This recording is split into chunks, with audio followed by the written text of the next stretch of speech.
Hello and welcome to Zulf Photography.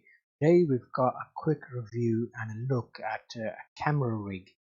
Stephen from Beyond the Exposure has been doing some videos with us, and this is to accompany that original video we posted where he's talking about his journey through cameras, photography and video.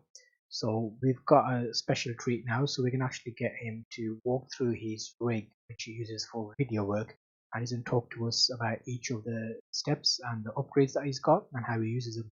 So I'll take you over to Stephen now. He's got his DSLR set up and it's part of his rig. So if I hand over to you now, Stephen.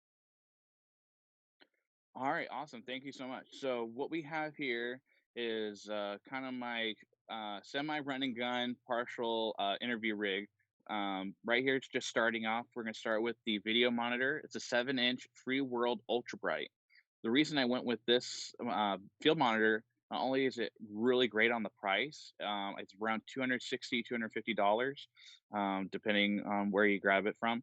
Um, it also is very, very bright. What's great about it is that you don't need a monitor hood. It's good. It's bright enough where you can actually see it in regular daylight. So you can always have a clear picture of what you're seeing. So you can always maintain your focus. So going from that, it's mounted to the small rig top handle with a small friction arm, so that way I can manipulate it as I need to, using different rail systems, so I can attach it to the rig. So everything comes right off really quickly for packing. Same thing for the top handle. I use um, the rail system so I can take the top handle off. um, Here we have a extra nice wood handle for extra stability. And then moving over, I still have attached the Takstar SGC-598 for better audio than the built-in audio recorder of my Nikon. Well, sorry, not my Nikon, my Fuji X-T3. So for my Fuji X-T3, I have the Takstar SGC-598. Great little shotgun mic for around 25, $27, depending on when you get it or who you get it from off of Amazon. So just so it helps me have a little bit better audio quality when I sync to a higher quality off-camera recorder that I use. Um, Here, then I have uh, the small rig cage that's specifically designed for the Fuji X-T3, so that way it has a nice and snug fit, along with the extra handle, which is super nice for those with bigger hands, especially like myself. Lets it fit really, really nicely for more comfort and stability. And then moving down, we get to the small rig plates. So we have a couple quick release plates that allow me. So if I needed to, I can detach my camera quickly from the lower plates. In here, if I need a rod system, I can still attach that. But I reason I have this on there is so that way it's raised up and it's further away from this great little system, this battery system I have for everything. So this is uses I'm using some Sony 7900 milliamp batteries. This powers with these batteries. I'm able to power both my camera and my monitor.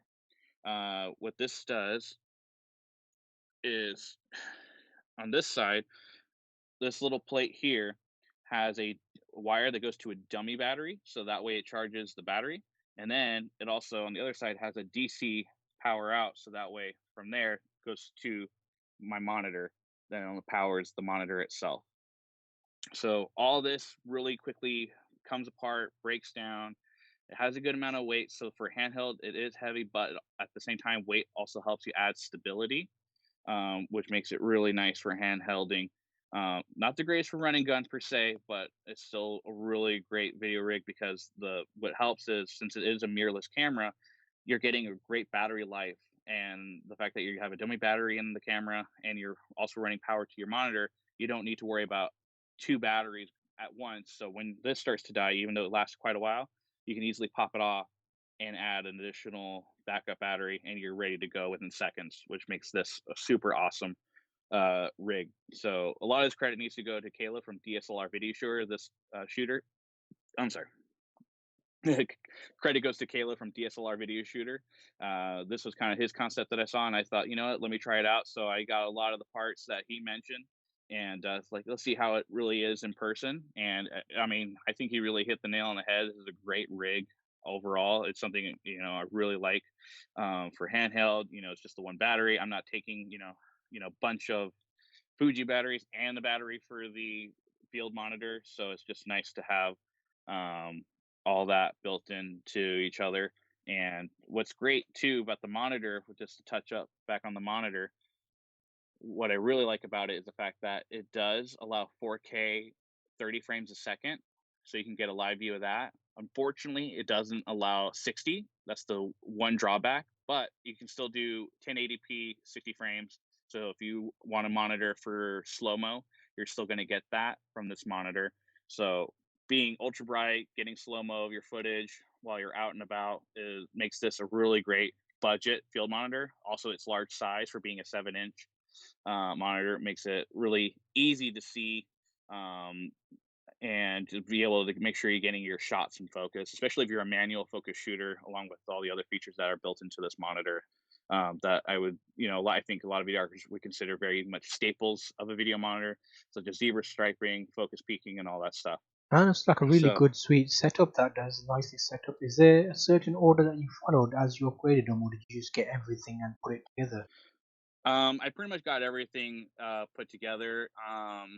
I mean, if you take away the film monitor, and a lot of the stuff wasn't too expensive, minus the housing itself for the XT3 because it is custom for it. So that was about, if I remember correctly, $70-$80. But a lot of these stuff, like the handle, was like 20. A lot of the rail systems, you get a pack of them. Another $20-$30. Handles $10-$15. With a lot of these plates, I got, they're probably $10. So it's like a lot of little stuff that you put together to kind of Mhm. Frankenstein it a bit. So Yeah, that sounds um, really good, and I think we're following your journey anyway because we've done a separate video with you talking about your journey as a photographer and the documentary you're planning to film. So we're going to link to that video for the viewers to check out. So I'm really glad that you were able to share your setup with us and talk to us about this. It was really interesting, and it kind of shows what can be done with cameras and what you can do to adapt them from photo to video. So thanks for sharing that today. What I'll do now is I'll let the viewers have a look at the additional videos that we've got. So on this end screen now, I've got a link to that separate interview talk we had with Stephen from Beyond the Exposure about his camera rig setup and his photography history, how he's adapted from Nikon and moved to Fuji, and his documentary that he's got planned coming. I'll link it to his channel in the description, so make sure to check him out so you can see his journey and also how he gets on with his. He's doing quite a bit of testing with B-roll and stuff, so I'm hoping to bring that to you in the future. Thanks for joining us today, and we'll catch you on the next video. Make sure to check the end screen for those videos.